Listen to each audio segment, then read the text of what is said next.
Hello everyone, welcome back to your channel. आज हम अपने नेक्स्ट टॉपिक के बारे में बात करेंगे। अब तक जो है हम अपने 4 टॉपिक कर चुके हैं। कौन कौन से? स्टेटमेंट और असम्पशन, स्टेटमेंट और कंक्लूजन, और statement and course of action. और एक और टॉपिक किया है हमने। कौन से टॉपिक किया है आप मुझे कमेंट सेक्शन में बताना, ठीक है। कंक्लूजन कर लिया, असम्पशन कर लिया, इन्फेरेंस हम आज करेंगे, ठीक है। स्टेटमेंट और इन्फेरेंस हम आज करने वाले हैं। एक बार मैं आपको बता देती हूँ। जैसे कि अब तक हम अपने 4 टॉपिक कर चुके हैं।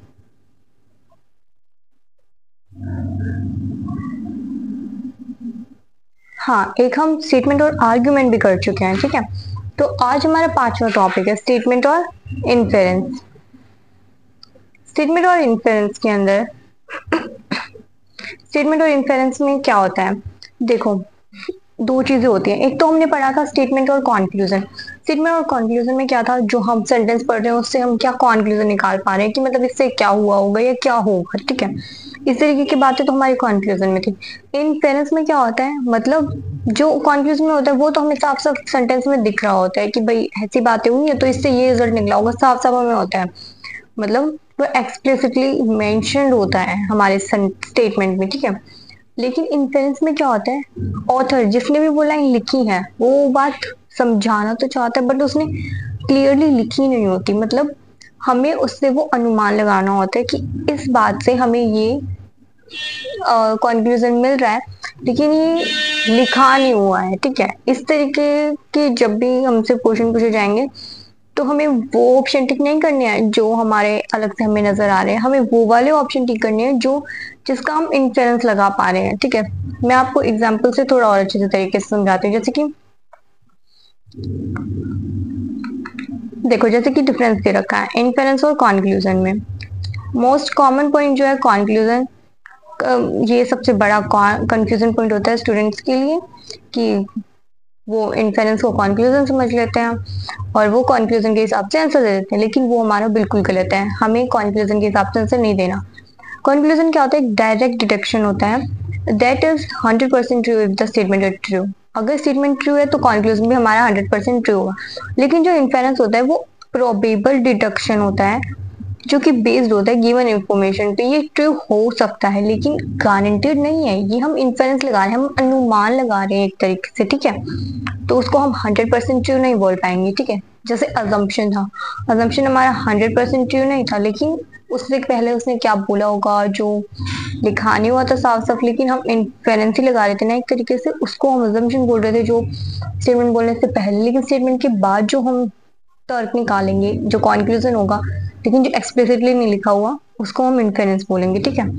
जैसे कि अब डिफरेंस देख लेते हैं कॉन्क्लूजन और इन्फेरेंस में क्या क्या होता है। सबसे पहला दे रखा है डेफिनेशन हो गई, ये आप लोगों को समझ आ गई होगी। उसके बाद कॉन्क्लूजन हमारा सर्टेनिटी बताता है, मतलब ये 100% ट्रू होता है भाई बात। और ये क्या होता है, इन्फेरेंस प्रोबेबिलिटी बताता है, मतलब संभावना बताता है कि हाँ ये ठीक हो सकता है, इससे ये अनुमान लगाया जा सकता है, ठीक है। तो ये it is likely to be true, ये ट्रू हो सकता है।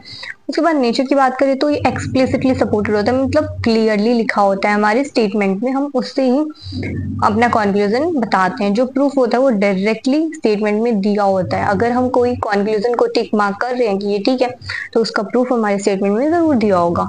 लेकिन अगर इन्फेरेंस की बात करें तो वो सजेस्टेड होता है, आपको कनेक्ट करना पड़ता है इंफॉर्मेशन से। वो एक्सप्लिसिटली नहीं लिखा होता, वो इम्प्लिसिटली सजेस्टिव होता है, मतलब हम उससे अनुमान लगाते हैं, ठीक है। उसके बाद अगर हम कंक्लूजन की बात करें तो हम कंक्लूजन को कैसे पता लगाते थे? मैंने आपको एक तरीका बताया था कि अगर आपको कंक्लूजन पता लगाना है तो आप क्वेश्चन पूछिए कि अगर ये ट्रू है तो क्या ये ट्रू होगा। मतलब स्टेटमेंट कंक्लूजन से पूछिए कि वो क्या है, क्या ये ट्रू है। तो अगर स्टेटमेंट के हिसाब से आपका आंसर यस आ रहा है तो वो कंक्लूजन हमारा उस स्टेटमेंट के लिए सही होगा। लेकिन अगर नो आ रहा है तो वो उस स्टेटमेंट का कंक्लूजन नहीं हो सकता है, ठीक है। Does this have to be true, ठीक है। और अगर inference, is this very likely to be true based on the text, क्या ये पॉसिबल है कि ये कई कुछ हद तक या मतलब ज्यादा हद तक ट्रू हो सकता है। इस तरीके की बातें, मतलब इस तरीके का क्वेश्चन हम पूछेंगे और अगर हमें आंसर यस मिल रहा है तो वो ठीक हो जाएगा, वो हमारा इन्फेरेंस होगा। जैसे कि अब कुछ एग्जांपल्स की बात कर लेते हैं तो हमें थोड़ा समझ आ जाएगा अच्छे से। फर्स्ट सिनेरियो दे रखा है कि जो ऑफिशियल वेदर रिपोर्ट है has issued a red alert for a cyclone which is expected to make landfall tomorrow morning. Landfall, इसमें क्या बोला गया है कि एक ऑफिशियल वेदर रिपोर्ट ने इशू किया है एक रेड अलर्ट, मीन्स खतरा बताया है कि साइक्लोन आ सकता है जो कि एक्सपेक्टेड है। कब? कल की मॉर्निंग में, मतलब कल सुबह जो है एक साइक्लोन आ सकता है और उस जगह पे जो है खतरा हो सकता है, ऐसा बोला जा रहा है। तो हम कंक्लूजन क्या निकाल सकते हैं? एक साइक्लोन जो है प्रिडिक्टेड है to hit the area tomorrow, ये तो 100% कंक्लूजन हो गया कि हाँ भाई आएगा ही आएगा। लेकिन हम 100% कंक्लूजन, 100% अगर कोई चीज बता रहे तो वो तो हमारा कंक्लूजन हो जाता है ना। हम इन्फेरेंस में तो 100% बोल नहीं सकते, तो इन्फेरेंस क्या हो सकता है इसका? इसका इन्फ्लुएंस हो सकता है कि जो लोकल एडमिनिस्ट्रेशन है will likely take precaution measures like evacuating peoples from coastal areas. This is not stated but it is highly probable. इसमें क्या बोला गया है? इन्फ्लुएंस हमारा क्या हो सकता है कि जो लोकल एडमिनिस्ट्रेशंस हैं वो क्या करे, वहाँ के जो कोस्टल एरियाज पे जो लोग रहते हैं उनको शिफ्ट कर दे कहीं और, ताकि अगर वहाँ पे साइक्लोन आता भी है तो उन लोगों को डैमेज ना हो। ये सारी बातें हमारी स्टेटमेंट में लिखी नहीं हुई है, हमारी स्टेटमेंट में सिर्फ ये लिखा हुआ है कि वहाँ पे साइक्लोन आ सकता है, कल सुबह बहुत ज्यादा पॉसिबिलिटी है, ठीक है। एक रिपोर्ट ने ऐसा बोला है, रेड अलर्ट दिया है। ये सारी बातें नहीं लिखी हुई है कि लोगों को हटाना है, लेकिन ये हमें खुद समझना होगा। क्यों? क्योंकि अगर वहां पे खतरा है तो लोगों को वहां से हटाना पड़ेगा, अदरवाइज उनको वो इंजर्ड हो जाएंगे या उनकी डेथ हो जाएगी, ऐसी प्रॉब्लम्स को फेस करेंगे, ठीक है। तो ये जो है हमारे स्टेटमेंट में लिखा नहीं हुआ है, लेकिन ये हाईली प्रोबेबल है कि इस एडमिनिस्ट्रेटिव का रिस्पॉन्स यही होना चाहिए उस रेड अलर्ट को लेके, ठीक है। उसके बाद हम अगले सिनेरियो की बात करते हैं। कंपनी एक्स है, फार्मास्यूटिकल गैंट है, has increase its spending on research and development department by 30% इस ईयर। मतलब कोई कंपनी है जिसने क्या किया है, अपनी स्पेंडिंग को बढ़ा दिया है 30% से रिसर्च और डेवलपमेंट डिपार्टमेंट में, ठीक है। कंक्लूजन क्या निकल सकता है कि जो कंपनी एक्स का रिसर्च और डेवलपमेंट बजट है वो इस साल हायर रहेगा जितना पिछले साल था। हाँ बिल्कुल ठीक बात है, अगर इस साल बढ़ा दिया तो इस साल का बजट जो है ज्यादा ही रहेगा। ऑब्वियसली बात है, हमें पता चल रहा है स्टेटमेंट से साफ साफ। लेकिन ये क्या हो जाएगा? कंक्लूजन 100% है, हम बोल सकते हैं, तो ये कंक्लूजन होगा। इन्फ्लुएंस की बात करें तो कंपनी एक्स जो है is likely focusing on the developing new drugs और पेटेंट टू स्टे कॉम्पिटिटिव। दूसरा बोला जा रहा है कि कंपनी क्या चाहती है, कंपनी जो है अपने आप को फोकस में लेके आना चाहती है, मतलब वो फोकस करना चाहती है किसके ऊपर? डेवलप करने के ऊपर न्यू ड्रग्स और पेटेंट्स, ताकि वो कॉम्पिटिटिव रहे, ऐसा बोला जा रहा है, ठीक है। तो हाँ ये हो सकता है, ये इन्फ्लुएंस हो सकता है, क्योंकि ये लिखा तो नहीं हुआ हमारे स्टेटमेंट में, लेकिन हम ये इन्फ्लुएंस लगा सकते हैं, ये हम अनुमान लगा सकते हैं कि हाँ कंपनी उस चीज में ग्रो करना चाहती होगी, अपना हम अच्छा करना चाहती होगी, इसीलिए उसने क्या है बजट बढ़ाया है, ठीक है, अपनी स्पेंडिंग उस पर बढ़ाई है, ठीक है। तो इसमें लिखा भी हुआ है कि जो ये रीजन है स्पेंडिंग का जो इंक्रीज किया है, वो लिखा तो नहीं हुआ, रीजन तो नहीं लिखा हुआ कि क्यों इंक्रीज किया है, लेकिन ये जो है मोस्ट लॉजिकल बिजनेस इन्फ्लुएंस है, यही मोस्ट लॉजिकल इन्फ्लुएंस हम लगा सकते हैं। अब आगे दे रखा है कि हमें आइडेंटिफाई कैसे करना है वैलिड इन्फ्लुएंस को। वैलिड इन्फ्लुएंस का आइडेंटिफाई हम कैसे करेंगे? एक वैलिड इन्फ्लुएंस जो है ब्रिज होती है, जो बोला गया है और जो समझा गया, जिसका मतलब एक तो जो किसी ने ऑथर है, किसी उसने कुछ बोला, दूसरा उसका मतलब क्या है, उसके बीच में जो गैप मतलब जो ब्रिज होता है उसको कौन फील करता है? Valid influence. जैसे मैंने कोई बात बोली और आपने उस बात को क्या समझा और मेरा उस बात का कहने का मतलब क्या था। मैंने कोई बात बोली तो उसका मतलब क्या था, इससे क्या हो सकता है, उन बोलने और क्या हो सकता है उसका मतलब क्या है, उन दोनों के बीच का जो गैप होता है उसको कौन फिल करता है? इन्फेरेंस, ठीक है। ये क्या है? लॉजिकल एक्सटेंशन होती है, ये जो है लॉजिकल फ्लो को फॉलो करना चाहिए।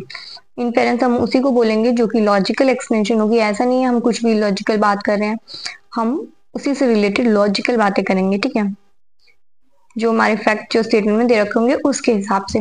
उसके बाद अगर हम बात करें कि ये based, it is based on the text, ये जो स्टेटमेंट लिखा हुआ है उसी पे बेस्ड होनी चाहिए, अपने आप से हमें कहीं और की बातें ऐड नहीं करनी है। It must be rooted in the information given, not your external knowledge, अपनी बाहर की नॉलेज हमें यूज नहीं करनी है, वही बातें लिखी हुई है। It is not a contradiction, और ये कॉन्ट्राडिक्शन नहीं होनी चाहिए, मतलब जो स्टेटमेंट है उसकी अपोजिट बात नहीं होनी चाहिए, उसके सपोर्ट में बात होनी चाहिए, ठीक है। It can never go against the main idea of this statement. ये प्रोबेबल ट्रूथ होना चाहिए, मतलब 100% ट्रूथ तो नहीं होगा, लेकिन हम उसको ट्रुथ मान सकते हैं, मतलब 50% तो नहीं, मतलब ज्यादातर 90% का मान सकते हैं कि हम 90% वो बात ट्रूथ ही होगी, ऐसा हमें केस लेना है जिससे हम बोल सके कि ये 90% ट्रूथ होगी। 100% ट्रूथ होगी तो वो कॉन्क्लूजन ही हो जाएगा, 100% से कुछ कम, लेकिन प्रोबेबली ट्रू होना चाहिए, ठीक है। उसके बाद हम आते हैं कि ट्रैप्स क्या क्या हो सकते हैं इन्फेरेंस क्वेश्चंस के अंदर। सबसे पहला ट्रैप हो सकता है कि टू फार अ लीप, जैसे कि ये मोस्ट कॉमन एरर है जो इन्फेरेंस है वो टू स्पेक्युलेटिव होता है, goes far beyond what the text suggest. मतलब हमने बहुत लंबा टाइम ले लिया, बात अब की कर रहे हैं, स्टेटमेंट में अभी प्रेजेंट की बात हो रही है और हम ले रहे हैं 10-20 साल बाद की बात हम ले रहे हैं, कुछ ऐसा इन्फ्लुएंस निकाल रहे हैं, तो वो हमारा गलत हो जाएगा, ठीक है। हमें जैसी बात जिस टाइम फ्रेम की बात हमारे स्टेटमेंट में की जा रही है उसी टाइम फ्रेम से रिलेटेड ये मेन इन्फ्लुएंस निकालना है, ठीक है। उसके बाद आ जाता है एक्सट्रीम इन्फ्लुएंस, जैसे कि इन्फ्लुएंस अगर ऐसे वर्ड्स यूज कर ले all, none, always, only, never, जो कि रियली सपोर्ट करते हैं इंफॉर्मेशन को। ये ऐसे वर्ड्स हम स्टार्टिंग से पढ़ते आ रहे हैं, अजम्पशन पे, कॉन्क्लूजन में, किसी में भी ऐसे वर्ड्स यूज हो जाते हैं तो वो हमारे स्टेटमेंट रॉन्ग हो जाते हैं, ठीक है। तो ये ऐसे केसेस, अगर ऐसे वर्ड्स आपको दिख जाए तो उस इन्फेरेंस को आपको फटाफट रॉन्ग कर देना है और आगे बढ़ जाना है। उसके बाद आता है रियल वर्ल्ड बायस, मतलब अपनी जनरल नॉलेज यूज नहीं करनी है, जो स्टेटमेंट में दिया है उसी को 100% ट्रू मानना है और उसी के हिसाब से आपको आंसर करना है, ठीक है। उसके बाद आता है कॉन्ट्राडिक्शन, अगर कॉन्ट्राडिक्शन हो रहा है या डायरेक्टली या इनडायरेक्टली इंफॉर्मेशन को कॉन्ट्राडिक्ट किया जा रहा है कैसे, किसी भी तरीके से, तो वो इन्फ्लुएंस भी हमारा गलत होगा। अगर हमारे स्टेटमेंट की थोड़ी सी भी नेगेटिव बात हो गई, उसके अपोजिट बात हो गई, तो वो स्टेटमेंट हमारा गलत हो जाएगा पूरे तरीके से, ठीक है। इसके बाद हम कुछ एग्जाम्पल्स की बात कर लेते हैं। सबसे पहले एग्जाम्पल दे रखा है कि जो अडॉप्शन है यूपीआई का has grown exponentially in India with transaction volume doubling every year for the past 3 years. Even small street vendors are now widely accepting digital payments. क्या बोला जा रहा है कि जो अडॉप्शन है यूपीआई का वो बढ़ गया है, मतलब पूरे इंडिया के अंदर वो बहुत तेजी से बढ़ रहा है। यहाँ पे क्या हो रहा है कि जो ट्रांजैक्शन वॉल्यूम है हर साल दोगुनी होती जा रही है, हर साल 2 टाइम्स होती जा रही है पिछले 3 सालों से अगर देखें तो हम। इवन जो स्मॉल स्ट्रीट वेंडर्स होते हैं, जो ये ठेले वगैरह लगाते हैं, जिनका डेली का काम होता है, वो भी क्या है अब डिजिटल पेमेंट्स को एक्सेप्ट कर रहे हैं, ठीक है। आप कहीं भी कुछ भी खाने चले जाओगे, अगर रोड साइड जो रेडी वगैरह लगी होती है, तो वो लोग भी अब क्या है डिजिटली आपसे पेमेंट चार्ज कर लेते हैं। ऐसा नहीं बोलते कि भाई हमें कैश में पैसे चाहिए, वो भी क्यूआर वगैरह रखते हैं अपने पास, वहां पे भी आप ऑनलाइन पेमेंट कर सकते हो, ऐसा बोला जा रहा है। स्ट्रीट वेंडर्स के पास भी अब सारी फैसिलिटीज होती है, वो भी एक्सेप्ट कर रहे हैं इन चीजों को, ठीक है। तो इन्फ्लुएंस क्या लगा सकते हैं हम, जो यूज है physical cash for transaction has likely decreased in India. जो यूज है इसका वो क्या है घटता जा रहा है, बिल्कुल ठीक बात है, घट रहा है, ये इन्फ्लुएंस लगा सकते हैं। हर साल दोगुना होता जा रहा है, तो अगर ऑनलाइन पेमेंट का नंबर बढ़ रहा है तो कैश का नंबर तो घट ही रहा होगा, ठीक है। India has the most advance digital payment system in the world, ऐसा हम बिल्कुल नहीं बोल सकते कि इंडिया के पास सबसे एडवांस्ड डिजिटल पेमेंट सिस्टम है, ठीक है। ये क्या हो गया, नॉट वैलिड इन्फ्लुएंस हो जाएगा, क्योंकि ये टू फार लीप हो गया। इंटरनल ग्रोथ के बारे में हमें कुछ इन्फॉर्मेशन नहीं दे रखी, ना कोई इन्फॉर्मेशन दे रखी, किसी से भी कंपेयर कर रखा है, कहीं कुछ नहीं दे रखा, तो हम ऐसे नहीं बोल सकते, ठीक है। उसके बाद हमारा दे रखा है कि for the first time in a decade जो नीड है all the state of country A and B meet to discuss resolving their long-standing border disputes. The joint statement is released after the meeting, was described by analysts as constructive and forward-looking. मतलब 10 सालों के अंदर पहली बार जो heads है country ए और country B के, वो मिलने जा रहे हैं रिजोल्व करने के लिए, उनके जो लॉन्ग स्टैंडिंग बॉर्डर डिस्प्यूट्स हैं उनको रिजोल्व करने के लिए। जो जॉइंट स्टेटमेंट है वो रिलीज की गई है after the meeting was describe, जो मीटिंग है वो डिस्क्राइब की गई, उसके बाद एक जॉइंट स्टेटमेंट रिलीज की गई है एक एनालिस्ट के द्वारा as constructive and forward looking, मतलब एक पॉजिटिव स्टेटमेंट दी गई है, कंस्ट्रक्टिव मतलब अच्छे रिलेशन हो रहे हैं, और फॉरवर्ड लुकिंग वो आगे देखेंगे कि क्या कर सकते हैं क्या नहीं। जो बॉर्डर डिस्प्यूट है ए और बी के बीच में वो कम्प्लीटली रिजोल्व हो गई। कम्प्लीटली, ऑल, नॉन, एवरी ऐसे वर्ड्स यूज होते हैं, हमारा सेंटेंस गलत हो जाता है, ठीक है। There is a renewed diplomatic efforts to improve relationship between A and B. हाँ, ये हम ठीक बोल सकते हैं, क्यों? क्योंकि इन्होंने बोला है कि कंस्ट्रक्टिव और फॉरवर्ड लुकिंग है, तो रिलेशन को अच्छा करने की कोशिश की जा रही है। ये नहीं बोल सकते कि हाँ कंप्लीटली रिजोल्व हो गए, वो ट्राई कर रहे हैं, ठीक है। देखो ये बोल रखा है और ये नॉट वैलिड, ठीक है। उसके बाद हम अपने नेक्स्ट क्वेश्चन पे आते हैं। जो न्यू नेशनल एजुकेशन पॉलिसी है वो एम्फेसाइज करती है प्रोजेक्ट बेस्ड लर्निंग और internships from the secondary school level, moving away from a purely rote learning based evaluation system.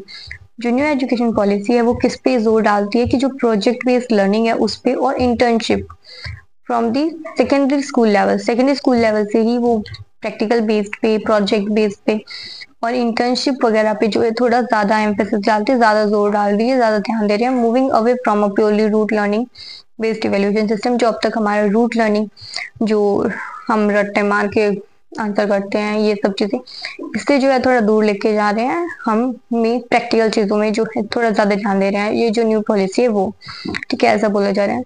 Government influence क्या निकाल सकते हैं कि गवर्नमेंट का मानना है कि जो प्रीवियस एजुकेशन सिस्टम है वो एडिक्वेटली प्रिपेयर नहीं करता स्टूडेंट्स को रियल वर्क जॉब्स के लिए। तो बिल्कुल ठीक बात है।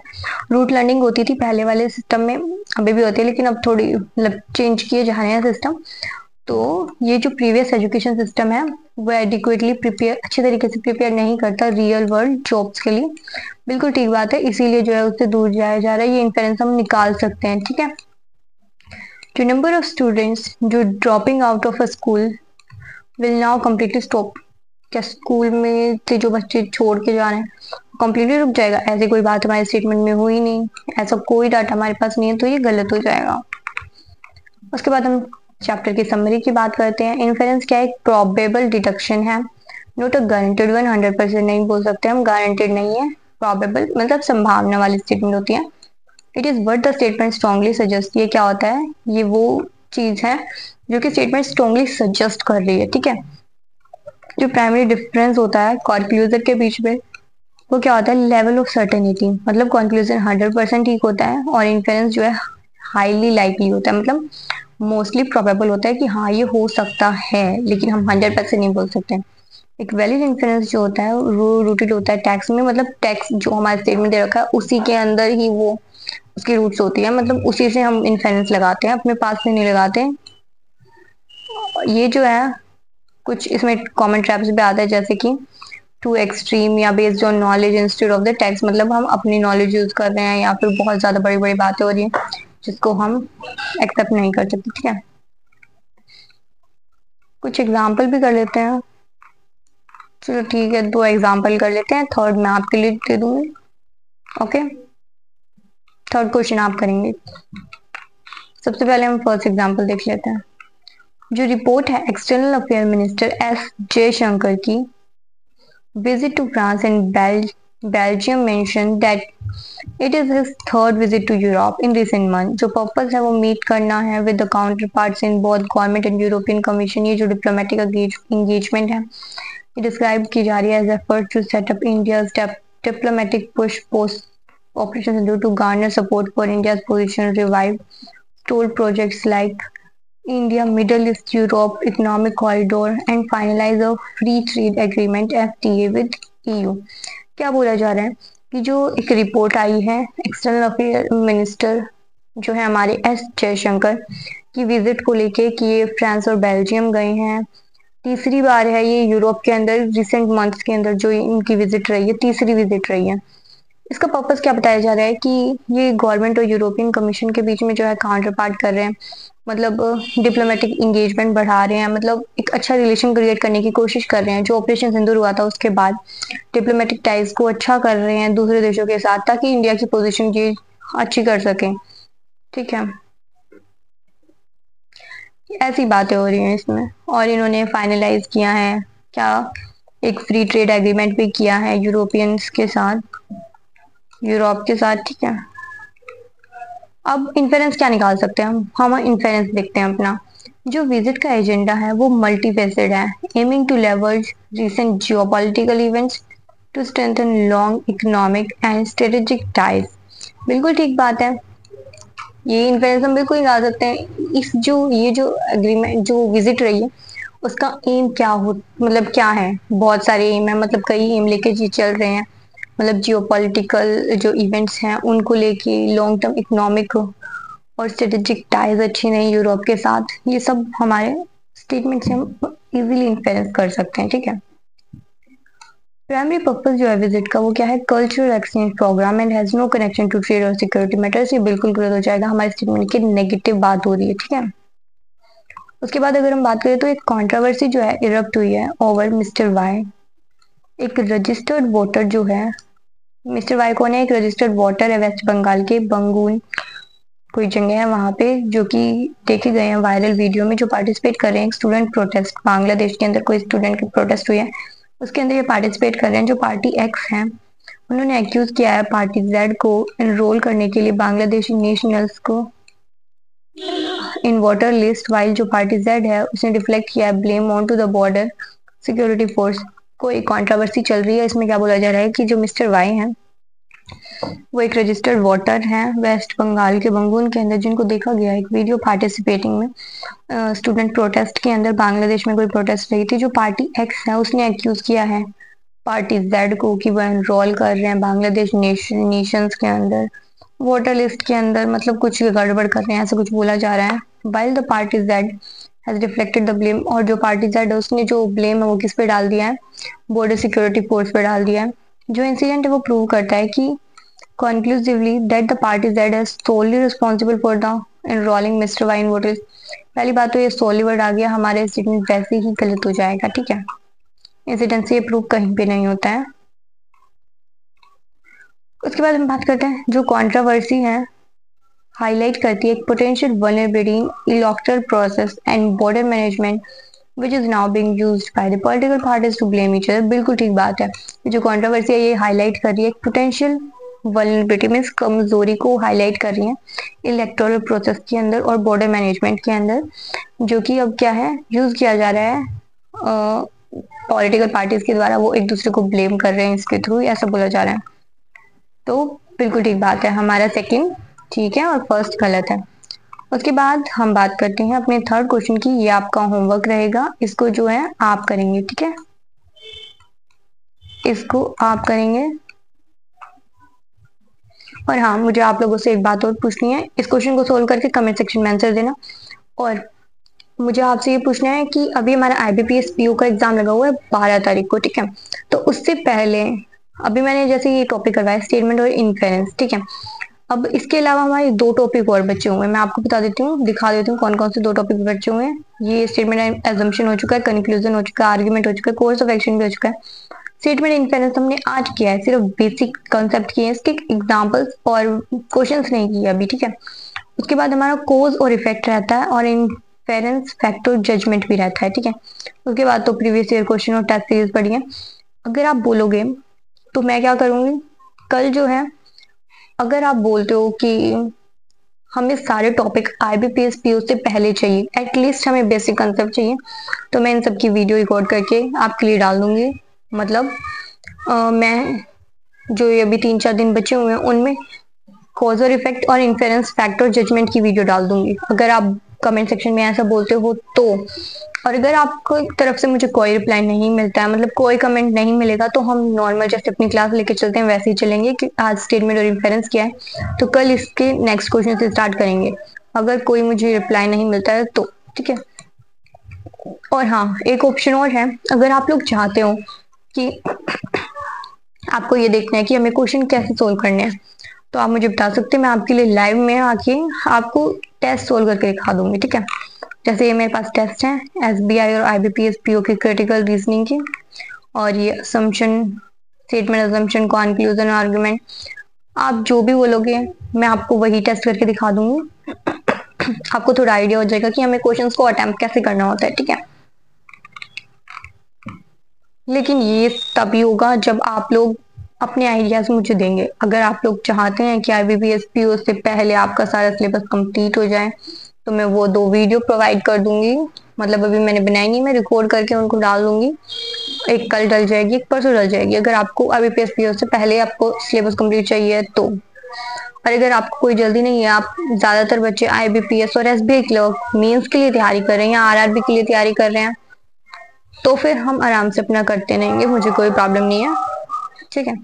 और अगर आप लोग टेस्ट देखना चाहते हैं कि हमें टेस्ट कैसे अटेम्प्ट करने होते हैं, हमें अपने मॉक टेस्ट में अपने स्कोर कैसे बढ़ाने होते हैं, कैसे अच्छा परफॉर्म करना होता है, तो मैं उसके लिए भी आप बता सकते हो, मैं आपको टेस्ट करके दिखा दूंगी लाइव, ठीक है। बाकी ऑल द वेरी बेस्ट, अपनी क्लासेस वगैरह अच्छे से करते रहिए।